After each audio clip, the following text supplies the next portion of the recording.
I came on board at St. Paul's Chapel downtown at across the street from the World Trade Center site just before 9/11. I was privileged to oversee the rescue operation there, in which we were privileged to serve over 500,000 meals. I'll never forget the one day that we had Father Michael Lapsley serving with us. He was one of the first white priests to stand against the apartheid government in South Africa, and apartheid during that time in the late 70s, early 80s sent him a mail bomb to thank him for that blew off both of his arms and removed one of his eyes. And now he travels around with a prosthetic device attached to his torso, and he has hooks for hands. And I'll never forget at the altar that day as he elevated the host at the Mass, and he broke it with those hooks. It still gives me chills to remember. But his sermon that day was even more memorable. It was all about moving from being a victim to living victoriously through forgiveness. Well, the heights of ecstasy I was blessed to be a part of in the rescue mission at St. Paul's Chapel was soon to be matched by the depths of despair that I experienced after the relief operation was over. I found myself in a conundrum of a situation. I needed to move on because the work I'd been brought there to do was no longer possible. Found myself in great difficulty in my marriage, which was dissolved, and other complicating factors such as PTSD and depression and all the stuff in my lungs. And I found myself pretty bitter about how life had turned out until I heard the quotation from Nelson Mandela that not to forgive is like drinking a glass of poison and waiting for your enemies to die from it. Man.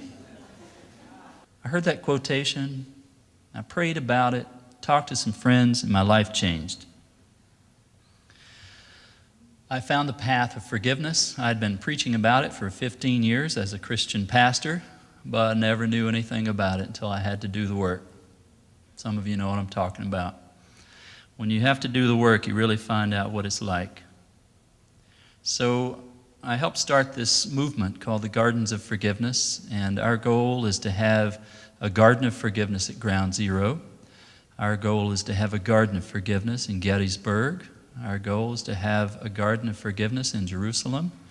Our goal is to have a garden of forgiveness in Durban, South Africa, in Cape Town. We want one wherever there is a community willing to talk about the power of forgiveness. We want there to be a garden, a beautiful place where people can come and reflect on all the horrible things that can happen to us, but then decide to make the world a better place by choosing to opt out of that cycle of violence and revenge. The godmother of the movement, Alexandra Asali, said this: "It is our obligation to our children that we become better ancestors." And the way we become better ancestors for our children is that we take care of our grievances in our generation, in our life, and we don't expect them to fight our battles. Forgiveness is the way to do it. We believe that forgiveness is a trainable life skill, just like learning to throw a baseball. And it enhances satisfaction in our relationships, in our lives. It enhances our health. It enhances everything about us to know how to negotiate forgiveness and to work on our relationships through that vehicle. It doesn't mean we forget the past. It doesn't mean that we don't seek justice.